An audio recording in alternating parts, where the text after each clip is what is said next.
Muito bem, já está aqui com a gente, nosso convidado, o senador Marcelo Castro, do MDB. Boa tarde, senador, muito obrigado por ter aceito o nosso convite para essa entrevista. Boa tarde, Amadeu, Ari, Apoliana, Franci. É um prazer estar aqui mais uma vez na TV Meio. Olha, vamos começar, antes da entrevista, com uma manchete do Franci, porque tem a ver, que é justamente sobre Maju, a chapa Marcelo Júlio para o Senado. O Franci Teixeira está trazendo aí uma reunião, viu, doutor Ari? Não, o Franci não está trazendo. Desculpa, é o Marco. O Franci não traz nada, é verdade. É o Marco, olha aí, ó. Fechados com Marcelo e Júlio. Bancadas do MDB e PSD se reúnem para cravar união e espantar o assédio do Partido dos Trabalhadores pela vaga. Fala aí, Franci. Essa reunião aconteceu hoje, reunindo as bancadas do MDB e do PSD. E o que se comenta é que, além da questão da fusão cruzada, que já é dada como certa, também se tratou de um empenho na dobradinha Marcelo Castro e Júlio César. Então, aproveitando a sua presença aqui no Jogo do Poder, senador, foi tratada dessa unificação, dessa união, como aparecem as arestas dentro do PSD e MDB? Bom, Franci, na verdade, nós nos reunimos hoje, o MDB e o PSD, para discutir a estratégia, naturalmente, de 2026. Então, discutimos a chapa majoritária, que o MDB advoga a manutenção, isso é público, notório, todo mundo sabe, dos espaços que nós temos hoje, que é o de senador e de vice-governador. O PSD pleiteia a vaga de senador, que nós achamos muito justo e natural, e discutimos, além da chapa majoritária, a composição da chapa majoritária, a composição também das chapas proporcionais. É a fusão cruzada. E essa fusão cruzada, porque hoje todos os deputados estão no MDB estaduais e todos os deputados federais estão no PSD. A nossa intenção, declarada já publicamente, desde o início, é manter essa fusão cruzada. Sim, conversou e resolveu o quê? Não resolvemos porque não depende só de nós, mas o MDB e o PSD estão firmes nesse propósito de manter o quadro como está. Então, acho que isso é uma coisa muito importante, Amadeu, porque se consolida de que o MDB terá uma chapa de deputados estaduais e o PSD terá uma chapa de deputados federais. Que é a vontade... 22. Repete 2018. 22. 2022, melhor dizendo, 2022. E esse é o desejo do governador, do ministro Wellington Dias. Todos estão de acordo que nós devemos ter o menor número de chapas possíveis. Então, o que o governador está pregando é que a gente tivesse 2 chapas só, de deputado estadual e 2 chapas só de deputados federais. Então, o MDB e PSD convergem para isso. Essa reunião definiu isso aí. E está de acordo com o desejo do governo. Acho que o que foi, Francisco? Quer complementar? O empenho da bancada e Marcelo se alinhou também nesse sentido, porque há muitas reclamações envolvendo a atuação do deputado Georgiano Neto, do PSD, até mesmo por parlamentares MDBistas. O que ficou acertado em relação a esse empenho da dobradinha? Não, o que nós estamos esperando, França, é que o governador, em algum momento, depois que ele fizer um juízo de conveniência e de oportunidade, o governador vai decidir chamar os partidos políticos, para fazer uma grande reunião e definir a chapa majoritária e provavelmente as chapas proporcionais. Então, nesse momento, que haverá, com certeza vai haver, nós estamos na democracia, os partidos vão levar os seus pleitos. O pleito do MDB, a gente vem dizendo isso desde sempre, é manter os espaços que nós temos. Se justifica porque o partido cresceu muito, nós não estamos querendo aumentar o nosso espaço, estamos querendo apenas manter o que temos. E o PSD aparece com o pleito de o cargo de senador, de candidatura de senador. Por nós termos hoje no Estado 3 grandes partidos, o PT, o PSD e o MDB, um dá o governador, o outro dá o senador, o outro dá o outro senador. Eu acho um processo natural. E aí, Amadeu, isso não é matemática. Mas eu gosto sempre em política que a gente flua pelo caminho natural. As soluções naturais são sempre melhores do que aquelas soluções artificiais, impostas. Normalmente não funcionam bem. Pois não, Ari?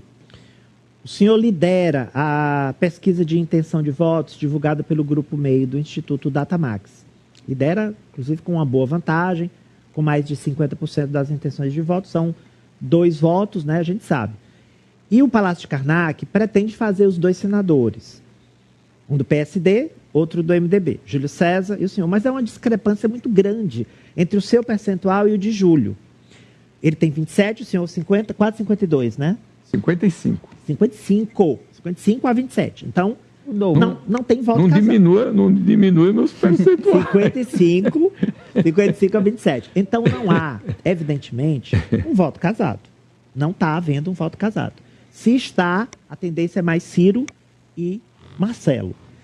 Tem senador com toda a sua experiência, que a gente sabe que não é pouca, aliás, é um dos políticos mais experientes do Piauí, forçar um casamento se não estiver fluindo, como o senhor disse. Vou usar um termo, o senhor usou. Não estiver fluindo. Não, deixa eu te falar. Em primeiro lugar, agradecer ao povo do Piauí mais uma vez essa confiança. Eu fui 3 vezes deputado estadual, fui 5 vezes deputado federal, quase sempre o deputado mais votado do Piauí. Ainda sou o campeão em voto absoluto, em votos proporcionais, e agora senador da República.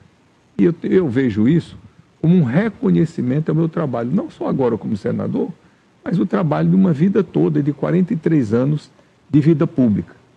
E, naturalmente, isso me dá uma responsabilidade muito grande de continuar nessa trilha. E atribuo a isso, né, de certa forma, ao meu trabalho no Senado. Eu cheguei senador, eu já fui presidente da Comissão de Orçamento, a comissão mais importante que tem no Senado. Fui presidente da Comissão de Educação, comissão super importante. Fui presidente da Comissão de Desenvolvimento Regional, que tem 3 ministérios reportando: Ministério da Cidade, Ministério da Integração, Ministério do Turismo. Agora sou presidente da Comissão de Assuntos Sociais, que reportam 2 ministérios. Presidente e relator do orçamento, né? Em 2 ocasiões. 2 vezes, 2 ministérios, o do Desenvolvimento Social e o da Saúde, que são os ministérios que têm os maiores orçamentos. Essa comissão que eu estou presidindo, a CAS, ela tem a metade dos recursos colocado em todas as comissões do Senado. Então, isso é uma coisa importante para o Estado do Piauí, para poder carregar recursos para a saúde, para a assistência social, em todos os municípios do Estado. Uhum. Além disso, eu sou o vice-líder do MDB, sou tesoureiro nacional do MDB e fui relator geral do orçamento. Quando eu fui presidente da Comissão de Educação, nós regulamentamos o Fundeb. Então, hoje, você pode perguntar a todos os prefeitos que eles vão dizer que o recurso da educação hoje são suficientes. Porque nós aumentamos o percentual do governo federal de 10% para 23%. Está aumentando todo ano, ainda aumenta esse ano e vai aumentar o ano que vem, aí daí para frente só a correção. E tive a sorte de ser o relator geral do orçamento. Ari, eu sou o único piauiense que já teve essa oportunidade. E, naturalmente, eu aproveitei essa oportunidade para fazer um bom trabalho pelo Brasil. Não quero ser pretensioso, mas acho que eu salvei o governo do presidente Lula. Aliás, ele já disse aqui no discurso. Porque o orçamento que vinha do Paulo Guedes, que era o último ano do Bolsonaro, não tinha recurso para recuperar as estradas, não tinha recurso para habitação popular por Minha Casa Minha Vida, não tinha recurso para farmácia popular, não tinha recurso para merenda escolar, não tinha recurso para nada. E eu fui o autor, o criador e o redator da emenda da PEC de transição, que criou espaço para poder botar esses recursos todos. Só para o Minha Casa Minha Vida nós botamos 10 bilhões de reais.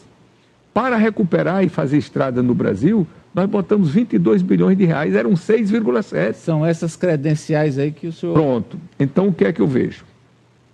Com tudo isso que eu fiz, há um reconhecimento da opinião pública, manifestado nessa pesquisa, que vem corroborar uma pesquisa feita em janeiro pelo Instituto Amostragem, que os números são bem próximos. O Instituto Amostragem em janeiro me botava 51%.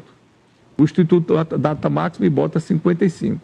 Botava o Ciro 40%, continua 40%. O Júlio César 27%, os mesmos 27%. E em janeiro, o Amostragem botava o Joel com 20%, e agora o Instituto Datamax bota o Flávio Nogueira com 18%. Então, além disso, quer dizer, a opinião pública do meu lado, eu tenho mais do meu lado, o presidente Lula, o governador Rafael Fonteles, o ministro Wellington Dias, os partidos da base, e hoje, até hoje, 186 prefeitos estiveram no meu gabinete declarando o apoio a mim. Das 30 maiores cidades do estado, que concentram 2/3 dos eleitores, só tem 5 prefeitos que ainda não declararam apoio à minha candidatura. 186. Quais são esses 5? Estou num momento, digamos assim, de muito otimismo, né? Teresina... E de muita responsabilidade, porque não só a opinião pública, mas a classe política, os líderes partidários também estão me apoiando nessa caminhada. Eu poderia pedir a lista dos 5. Mas eu queria falar Não faça um negócio desse, não. Mas você já poderia começar aqui até um diálogo público com eles. Mas, na verdade, senador, eu queria falar sobre a última eleição. O senhor já disse, até para mim, em algumas entrevistas, e disse publicamente da importância que o senador Ciro Nogueira teve até mesmo para a sua eleição. Com certeza. Considerando as últimas pesquisas que a gente tem visto, inclusive a Datamax, a gente tem, até o momento, a disputa pela segunda vaga entre Ciro e Júlio, né? O trabalho que Ciro fez na última eleição pelo senhor gera algum dever de retribuição ou o senhor vai ser 100% fiel a essa chapa de Rafael, do governo? Em primeiro lugar, o Ciro me ajudou na eleição de 2018, como eu o ajudei também. Uhum. Todas as minhas bases eleitorais, que não são poucas, nós votamos todas maciçamente no Ciro Nogueira. Nós éramos 2 companheiros de chapa. Ele fez o mesmo comigo. Eu reconheço, tenho a humildade de reconhecer, que ele tinha mais força com os prefeitos do que eu. Então, na prática, ele me ajudou mais do que eu o ajudei. Uhum. Mas eu ajudei em todos os limites da minha força. Então, tudo que eu pude fazer pela candidatura dele, eu fiz. O que é que existe hoje de realidade? As candidaturas, eu já dei uma entrevista para vocês aqui, Ari, ainda não estão definidas. O governador ainda não sentou-se à mesa, não chamou os partidos e definiu a chapa. Não está claro para a população. Não está definido ainda. Uhum. A gente acha o que é que eu tenho defendido. Eu defendo que o outro candidato a senador seja do PSD. Tá. Mas eu sou um dos que vão ter voz lá no momento. Mas vamos aguardar para ver como é que vai ficar a definição. As queixas do vice-governador Temístocles, elas encontram eco no MDB? Ele tem externado isso, ou conversou com ele sobre isso? Não, eu tenho conversado muito com o vice-governador Temístocles. Eu não vejo assim propriamente queixas. A gente o encontro ouve dele com o senador Ciro, o fato da prefeita Ivanária ter declarado apoio ao senador. Ele foi numa semana, na outra semana, o presidente da Assembleia, Severo Neto, também esteve no gabinete do Ciro Nogueira. Isso é uma coisa normal, nada que chame atenção, não. Eu acho normal. Agora, o que a gente tem ouvido aqui e acolá é que talvez haja uma possibilidade, o PT defende a mudança do vice para ser uma pessoa do PT. É um direito legítimo, qualquer partido pleitear. Agora, nós vamos chegar um momento que nós vamos sentar e discutir. Retirar o Temístocles por quê? Ele é uma pessoa de confiança, é uma pessoa que tem se portado muito bem à frente da vice-governadoria, nunca criou nenhum problema com o governador, tem um partido que lhe dá sustentação, é um político, né, de grande tradição, tem um filho deputado federal, outro filho deputado estadual, a esposa prefeita reeleita com a margem incrível de votos. Temos muitos argumentos para que o Temístocles continue à frente, né, ocupando o cargo de vice-governador. Mas tudo isso nós vamos discutir, como vamos discutir a minha candidatura, a provável candidatura do Júlio César, tudo isso vai entrar em discussão. O Flávio Nogueira também apresentou o nome dele, tudo isso vai fazer parte dessa... Para a gente fechar aqui por causa do tempo, senador, existe o risco de o MDB repetir 2006, quando saiu dividido? Uma banda com Monsanto, outra banda com Wellington Dias? Chance zero. O MDB está unido, vai ficar unido Nosso candidato à presidência da República é o presidente Lula. Nosso candidato a governador é o governador Rafael Fonteles. E os MDBistas vão 100% nessas duas chapas aí, sem nenhuma margem de discussão. Quero agradecê-lo pela presença aqui com a gente hoje, senador Marcelo Castro. Eu que agradeço e me coloco sempre à disposição de vocês.